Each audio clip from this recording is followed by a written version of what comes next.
Comisarías en mal estado, falta de recursos para trabajar. Esas son reivindicaciones que cada cierto tiempo escuchamos de los sindicatos policiales. ¿Están nuestros agentes de policía bien dotados para desarrollar su trabajo?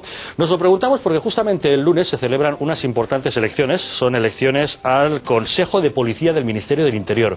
Una mesa en la que los sindicatos se sientan con la administración para tomar decisiones que afectan muy directamente al trabajo de nuestros agentes. ¿Qué es lo que ocurrirá el lunes? ¿Cuál es la importancia de estas elecciones? Nos acompaña Benito Celador, él es el portavoz del Sindicato Unificado de Policía. Señor Celador, muy buenas tardes. ¿Qué tal? Buenas tardes. ¿Qué es este Consejo de Policía? Este Consejo de Policía es un órgano paritario entre la Administración y las organizaciones sindicales, pues donde, se discuten, entre otras cosas, los proyectos normativos que afectan a la policía, los expedientes disciplinarios por faltas graves y muy graves, o cualquier aspecto que afecte a la vida laboral y a la vida diaria de los agentes del Cuerpo Nacional de Policía en España. Es importante, por tanto, que los sindicatos tengan una buena representación para defender sus intereses ahí. Es muy importante, no solo eso, sino que además la Administración también esté bien representada. Este Consejo está presidido por el Ministro del Interior, que no ha asistido a ninguna reunión en todos los años que es Ministro del Interior. Perdón, ¿cómo dice? ¿El Ministro del Interior no asiste a las reuniones del Consejo de Interior? Y lo preside. ¿Y a qué se debe esa ausencia tan notable? Bueno, supongo que será porque como últimamente tiene tantos cargos, que es vicepresidente, ministro, portavoz y ahora candidato, pues no le quedará tiempo para... Don Benito, entiéndale, tiene problemas en el partido, tiene que resolverlos. No puede dedicarse a la policía. Pues que deje el lugar a otro, que además nos vendría mejor a todos. ¿Cuáles son las principales reivindicaciones que los sindicatos policiales tienen respecto a las condiciones en las que trabajan nuestros agentes? Bueno, vamos a ver, las condiciones en las que trabajamos son unas condiciones lamentables y que además han empeorado en los últimos tiempos. Debido a la crisis económica, somos menos policías, tenemos un déficit de 2.000 por año, antes ingresaban 5.000, ahora ingresan 168 el año que viene. Es decir, hemos pasado de 5.000 a 168, con lo que si se jubilan aproximadamente 2.200 todos los años, tenemos 2.000 menos cada año. Déficit importante de policías. Déficit importante en inversiones. No hablo de inversiones ya nuevas, sino incluso inversiones de reposición. Tenemos dificultades para reparar los vehículos ya. No hay talleres ya que nos los reparen porque no se les paga. Tenemos dificultades para echar gasolina. ¿Habrá presupuestos en el Ministerio para reparar los coches, para echar gasolina? ¿No? Es que me dice usted cosas que parecen muy exageradas. ¿De verdad tan mal estamos? No, es así como estamos. Un dato, el año pasado en el segundo semestre, cuando en junio se aprobaron las medidas estas que el Gobierno aprobó, se redujo el presupuesto del Ministerio del Interior dedicado al Cuerpo Nacional de Policía en 5 millones de euros solo en el segundo semestre. Eso ha tenido su arrastre en el presupuesto de este año y estamos pagando las consecuencias. Es cierto, no se arreglan los vehículos, no se arreglan las comisarías. Luego tendremos oportunidad de ver algunas imágenes que reafirman lo que estoy diciendo. Y además, pues eso, los policías seguimos estando como estábamos hasta ahora, mal pagados.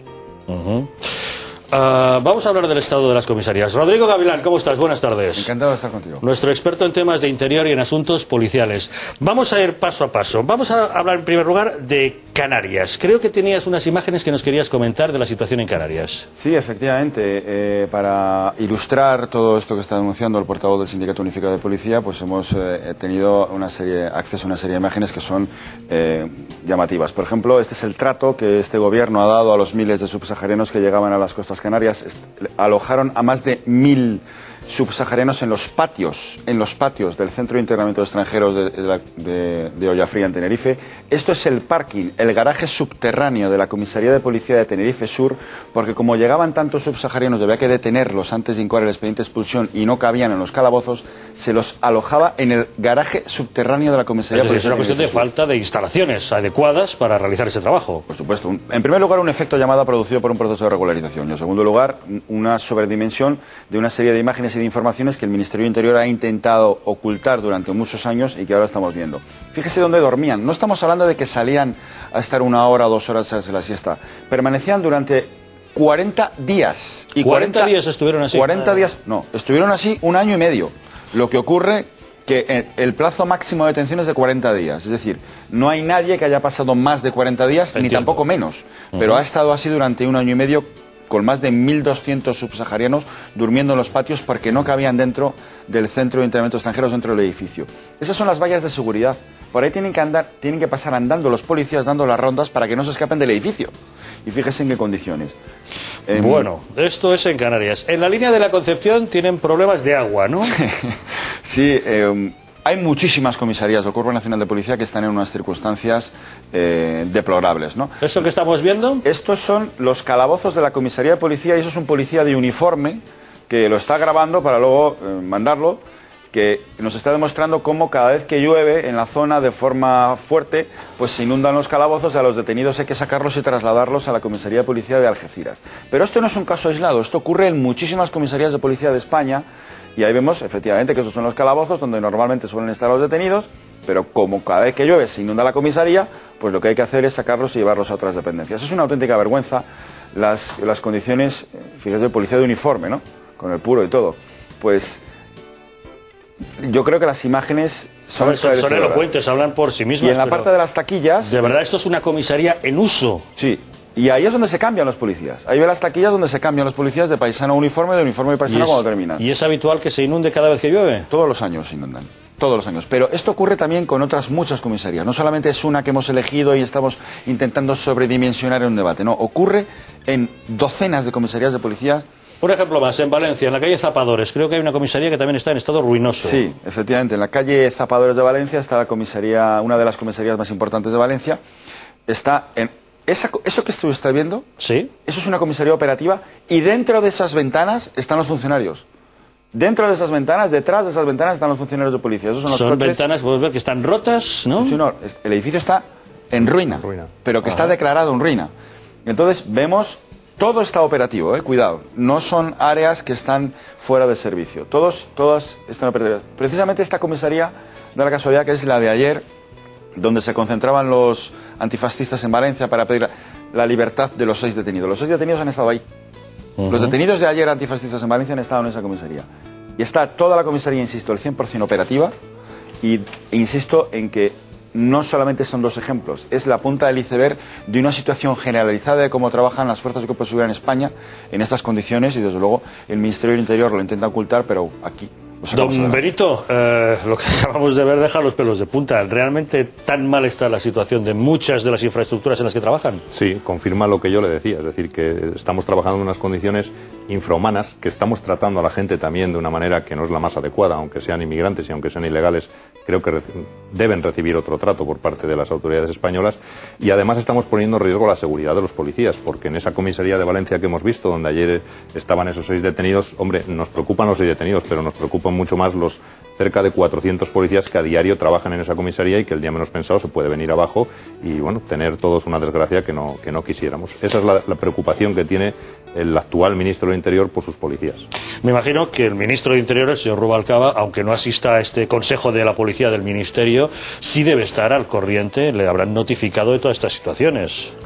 Supongo que lo sabe y si no, y si se lo están ocultando, pues alguien está incurriendo también en responsabilidad. Si el problema no es que lo sepa o no lo sepa, el problema es que no ha adoptado ninguna medida para solucionar esta situación y por lo tanto pues la situación se va agravando de día en día. ¿Y qué se puede hacer si no hace caso el ministro y no recurre absolutamente a nada? Se puede hacer tomarse en serio esto de la seguridad. Es decir, nosotros siempre hemos defendido que la seguridad es uno de los pilares del estado del bienestar. La educación está muy bien y es efectivamente uno de los pilares, la sanidad es otro, pero creo que la seguridad también. Unos ciudadanos cada vez más seguros, pues pueden trabajar y pueden vivir más en libertad. Hoy ya se han hecho pública la última encuesta del CIS, Policía y Guardia Civil, las instituciones mejor valoradas y en la que más confían los ciudadanos. Bueno, pues eso se tiene que traducir en una mejora de las condiciones de trabajo de esos policías que al final están trabajando con su esfuerzo personal y no con los medios que la Administración pone a su disposición. Del sueldo de los policías mejor no hablamos, ¿no?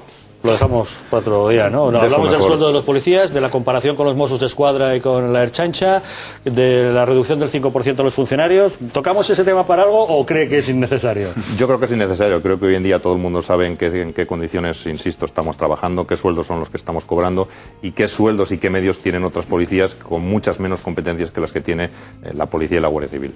Señores, ¿tratamos bien a nuestros policías? Yo creo que no solo nos tratamos bien, sino este es un país en el que hay vergonzosos contrastes, ¿no? Es decir, en este país en que en los últimos 10 años se han hecho grandes infraestructuras, pabellones, líneas del AVE, eso de la Champions, ¿no? Aquello que decía Zapatero hace 3 años, bueno, pues esto es la realidad. Es decir, y esto es cuestión de prioridades. O sea, un país que es la puerta por África de Europa, con lo que ello conlleva y hemos visto las condiciones en las que están en Canarias. Un país que sufre terrorismo desde hace 40 años, un país que más terrorismo ha sufrido de Europa en los últimos 40 años, resulta que tiene a una policía y una Guardia Civil en estas condiciones, cobrando un 30 o un 40% menos que algunas policías autonómicas de nueva creación, podríamos decir, en el Estado autonómico. Entonces, yo creo que es un país de contrastes, pero de vergonzosos contrastes. Y hasta que no nos tomemos en serio, efectivamente, que las libertades en un Estado democrático te las garantiza pues la policía y los servidores públicos, ¿no?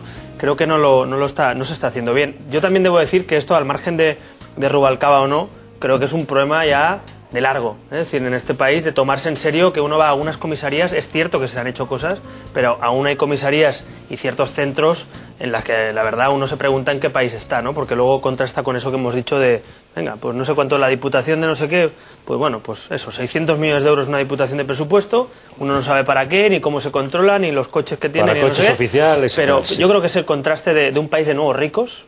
Este es un país de nuevos ricos, sobre todo la política ha vivido como un país de nuevos ricos, en el que hemos dejado a lo mejor de lado, por complejos a veces también, de policía, ejército y otros servidores públicos, y yo creo que va siendo hora de que estamos en crisis, efectivamente no es el mejor momento, pero que despertemos un poco porque estas imágenes son lamentables.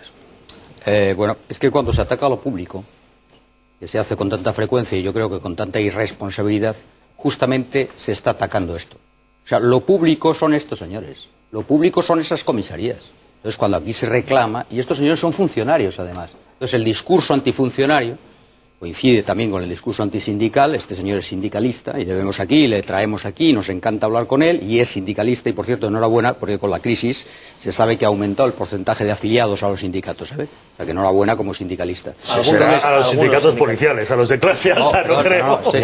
Es estadística del Instituto Nacional de Estadística de 2010 respecto a 2007. Y tiene lógica, además, si hay crisis, pues la gente se asusta y bien. Entonces, que han visto cómo viven Tocho y Méndez y se han apuntado. Sí, yo creo que el problema es que además estamos en el 6% de déficit, tenemos que alcanzar ese objetivo. Y entonces de pronto, pues estamos o no estamos, que evidentemente, primero que me parece un poco injusto que usted haga alusión solo a Rubalcaba, porque esto viene ya de un poquito lejos, ¿no?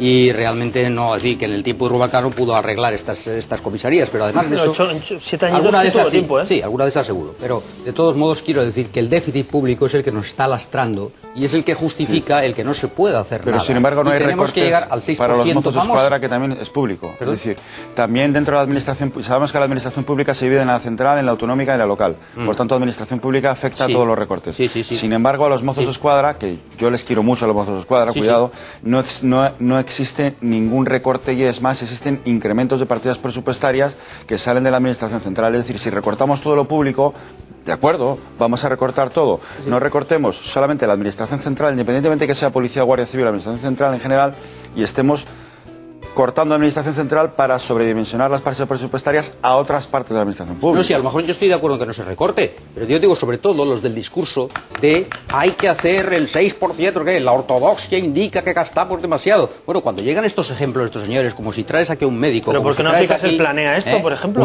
Un dato. Millones de euros. A ver, vamos a escucharlo, Benito. Un dato nada más. En el año 2007, que no existía la crisis que estamos padeciendo ahora y que estamos en época, en teoría, de vacas gordas, o por lo menos en época de tranquilidad económica, el gobierno de España, el año 2007, el gobierno de España aprobó un presupuesto para el Cuerpo Nacional de Policía de 30 millones de euros para incrementar sus salarios y de 513 millones de euros para los Mossos de Escuadra. Y eso salió del presupuesto del gobierno de la nación. Quiero decir que lo que decíamos antes, hay que priorizar. Usted tiene que tratar bien a sus funcionarios y a su policía. Es decir, si ellos quieren tener una policía autonómica en Cataluña, no sé si para presumir o no sé qué es la eficacia que puede tener con respecto a las fuerzas y cuerpos de seguridad del Estado, páguela usted, sufrague usted el gasto. Es decir, no recurra al gobierno central a pedirle dinero que le tiene que quitar a sus propios funcionarios. Ese es un hecho concreto del año 2007 que ahí está. Jesús. Desde luego, Ricardo, hay que reconocerle la forma que tiene de llevarse las cosas a su terreno, ¿eh? Porque cuando criticamos lo público no estamos criticando a la policía. Cuando criticamos lo público es que en 6 o 7 años la Administración de Castilla-La Mancha haya creado 40 nuevas empresas públicas para mantener al hermano y al primo de políticas. ¿Y 200 hospitales nuevos? Sí, también. Cuando criticamos lo público, y cuando criticamos lo público, no hospitales, centros de... Y cuando criticamos lo público, estamos criticando los millones que se les da a comisiones obreras y UGT para que Tocho y Méndez nos hagan a manifestarse a la calle. Bueno. Y cuando criticamos lo público, estamos criticando esta serie de excesos, esta administración que se ha convertido en un auténtico agujero negro para que 2 o 3 vivan bien el resto de la legislatura. Eso es criticar lo público, porque mientras esta gente vive bien, la policía vive mal. Entonces ahí sí que deberíamos hacer un verdadero análisis de qué es lo público y qué no debería ser público. Entonces yo les quería preguntar a nuestros compañeros, pues efectivamente, pues con lo que estamos hablando, estas diferencias de sueldo entre administraciones, ¿vosotros habéis hecho alguna petición al ministro Rubalcaba, al ministro del Interior? Les ha costado más de uno. No solo hemos hecho una petición, sino que hemos hecho manifestaciones nacionales. Sí, pero ¿hay visos de que esto vaya a cambiar? No, yo recuerdo un ministro que fue el ministro Belloc, que llegó a plantear esa equiparación un poco en serio, incluso la trató de arreglar con el presidente de la Generalitat, entonces Jordi Pujol, y al final le dijo a Jordi Pujol, y nos lo contaba así el ministro, mira, si tú le subes el sueldo y les equiparas con nosotros, nosotros siempre les pagaremos, entonces eran pesetas, 5.000 pesetas más que a los tuyos, para que haya esa diferencia. Es decir, es que ellos tienen que diferenciarse en algo. Y la diferencia también está en el salario. Es decir, que esa equiparación va a ser imposible. Nosotros tampoco pedimos la equiparación como tal, sino que el salario que cobremos los policías y los guardias civiles, que estamos en primera línea en la lucha contra el terrorismo, de la lucha contra el crimen organizado, atendiendo a los ciudadanos en el quehacer diario en las ciudades, pues tienen que cobrar lo que tienen que cobrar, ni más ni menos. Yo no sé si tiene que ser más o menos que los Mossos o tanto como los Mossos. Lo que es de vergüenza es que ellos nos saquen un 30% del salario cuando sus competencias no son ni la cuarta parte de las que tiene Policía y Guardia Civil, por ejemplo. Gonzalo. No, bueno, yo solo dos, tres reflexiones. En primer lugar, sin duda que me parece absolutamente injusto que haya policías autonómicas que cobren más que las municipales, que las estatales, si bien es cierto que creo que podemos caer en un peligro, en el hecho o en un error de estar todo el rato comparándonos, porque no sería bueno el enfrentar a las dos, ¿no? El agravio... Ahí Benito lo ha dicho bien claro, no es una cuestión de comparación, no, es una cuestión de ganar lo suficiente para el trabajo que se realiza. Sí, no, los datos están ahí, pero que yo lo que digo que es caeríamos en el error de poner a unos en contra de otros y que incluso a los ciudadanos, cuando vean a unos Mossos, tengan en cuenta que tú estás cobrando, cuando en el fondo también el Mossu también está defendiendo y está haciendo también gran parte de las labores que hace un Policía Nacional. Es decir, es un tema más de políticos, que por eso creo que hacen bien en salir, en manifestarse, y cuanto menos que los ciudadanos lo sepan, ¿no? Entonces yo creo que claramente, contestando a Ricardo, aquí hay un punto que está clarísimo. Si el gobierno ha hecho recortes, ha sido clarísimamente porque ha habido un gasto desmesurado, hay un déficit descontrolado y está clarísimo que es debido a una gestión. No estamos buscando culpables. Ahora bien, los recortes que se han hecho, si dentro de los funcionarios el recortar ese 5% también es por prioridades. ¿Qué pasa? Que los que nos defienden, los que velan por la seguridad de los españoles, los que dan la cara, los que cada día responden para que nosotros vayamos... Y nosotros, que yo por lo menos vivo en un barrio más o menos tranquilo, pero con Rodrigo Gavilán he tenido ocasión de que él me contaba en experiencias que ha tenido en zonas de España muy conflictivas. Si queremos recortar medios, ya porque no hemos hablado de las vestimentas, de los equipamientos y demás, pero es que es verdaderamente es un tema de prioridades. Queremos recortar por ahí, que es la seguridad y uno de los derechos básicos fundamentales de los ciudadanos. Esa es la reflexión. Muy bien. Pero, ¿cómo muy bien? Yo muy quería mal. preguntar ahora que Rajoy tiene grandes posibilidades de ser presidente y que fue ministro, yo creo, ¿no? Usted lo recuerda, que ha sido ministro, ¿no? Y sobre estos temas que comentamos, ¿qué tal la gestión?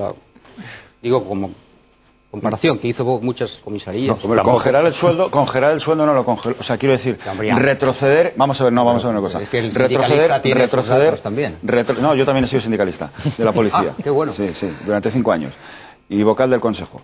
Entonces, retroceder el sueldo un 6% a todos los funcionarios públicos, más el incremento del 2% de IVA en todos los productos que uno compre, es un retroceso mínimo del 8% en el nivel de gasto de una persona. Y a eso, más el... Pero esto en esta situación. Bien. Que, no, pero es que estamos hablando de la economía en un 4, en un 3, es que yo vivo en el presente. Con Rajoy, yo digo que qué tal lo hacía. No, vaya, ¿no? Tampoco, yo le puedo decir... Yo vivo en el presente. Magnífico.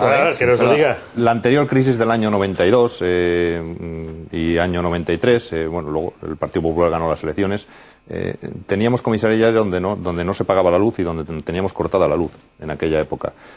Yo recuerdo como gestión, además, que nosotros alabamos, los vehículos tampoco se repostaban porque no nos fiaban ya en ninguna gasolinera. ¿Patrullas a pie? ¿Recuerdas que gobernaba patrullas a pie? ¿Y había patrullas a pie para no gastar gasolina? Vehículos que no había vehículos.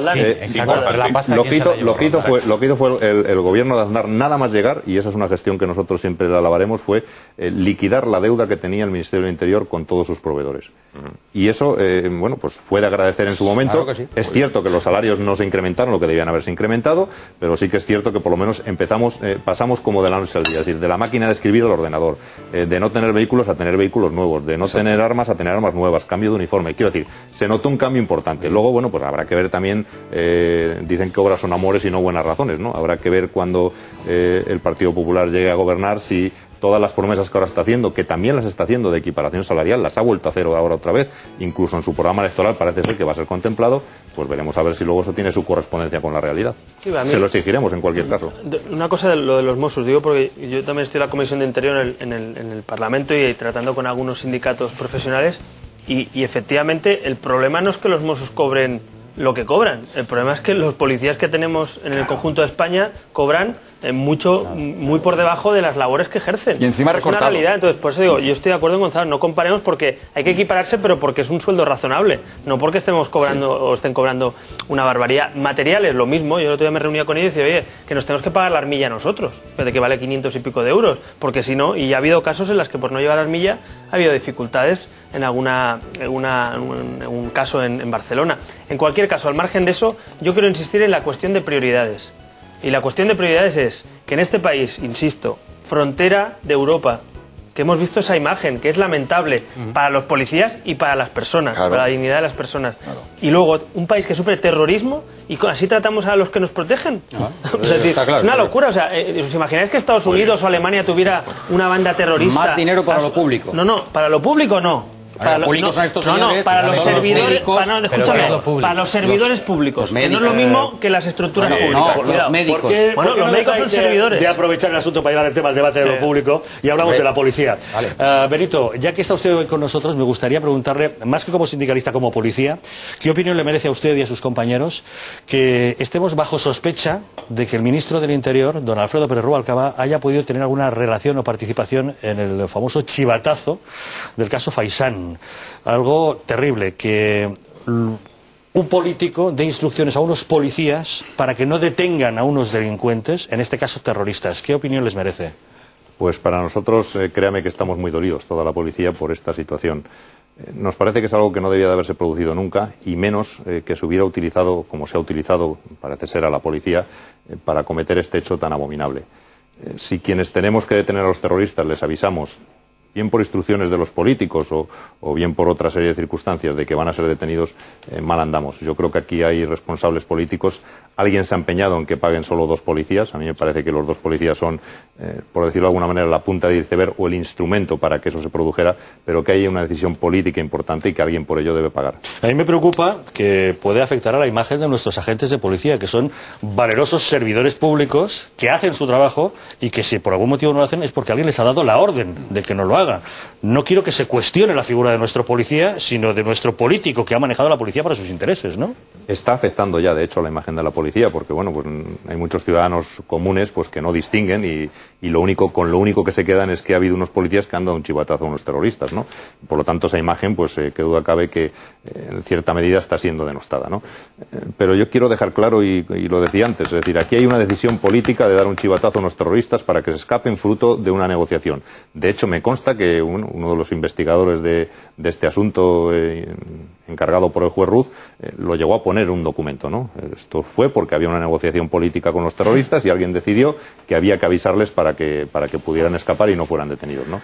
Eso es lamentable que suceda en un Estado de Derecho. Eso es lamentable, además, que se intente escurrir el bulto como se está intentando escurrir y desviar la atención hacia 2 policías que tendrán su responsabilidad, yo no lo discuto, pero que al final quien tiene la última responsabilidad, la última palabra y la decisión política de que esto sucediera es el ministro del Interior, no me cabe la menor duda. Ustedes han defendido en un comunicado público a estos policías, ¿no? Claro que los hemos defendido. Diciendo que además si lo hubieran hecho, siempre lo habrían hecho desde un punto de vista leal y demás. Es lo que estoy diciendo. ¿En qué términos les han defendido? Es lo que estoy diciendo. Nosotros lo hemos planteado de esa manera. Es decir, si alguien pretende o se quiere creer que 2 policías por su cuenta y riesgo y porque un día se levantan por la mañana son capaces de hacer de lo que estamos hablando, es decir, un chivatazo a una banda terrorista o a 2 miembros de una banda terrorista, pues es que estamos locos. Puede ser Víctor García, vamos, puede ser su jefe, ¿no? Puede ser Víctor García Hidalgo, pero yo estoy convencido de que si Víctor García Hidalgo dio la orden a los policías, porque a Víctor García Hidalgo también alguien se la dio. No nos podemos quedar en Víctor García. Claro, esas decisiones no las toma un director general. Rubalcaba estaba en contra porque no ha hecho limpieza. No las toma un jefe superior, no, esas decisiones son decisiones de gobierno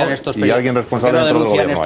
¿Por qué no denuncian estos policías directamente y salen al juez Rucia? Me llamó Rubalcaba. Pues le voy a decir por qué. Porque estos dos policías a los que se está acusando son inocentes de lo que se les está acusando. Hay otras personas que son las responsables, porque hasta en eso se está errando, hasta en la investigación. Se está intentando acusar a dos policías, al famoso inspector de Vitoria y al jefe superior de policía del País Vasco, y resulta que, bueno, nuestro abogado que está personado en la causa ya ha intentado demostrar que estos dos policías nada tuvieron que ver, sino que fueron otros, y se ha intentado culpar a estos dos policías que, como no pueden decir nada porque no saben nada, pues lógicamente, bueno, pues al final supongo que resultarán absueltos. Y otro asunto, después de que ustedes se pasan la vida deteniendo delincuentes y terroristas, ¿qué les parece cuando el gobierno decide negociar con ETA? Pues nos parece lamentable. Es decir, que hay muchos policías, cerca de 800, que han perdido la vida a manos de los terroristas, y otros muchos que han resultado heridos por atentados terroristas.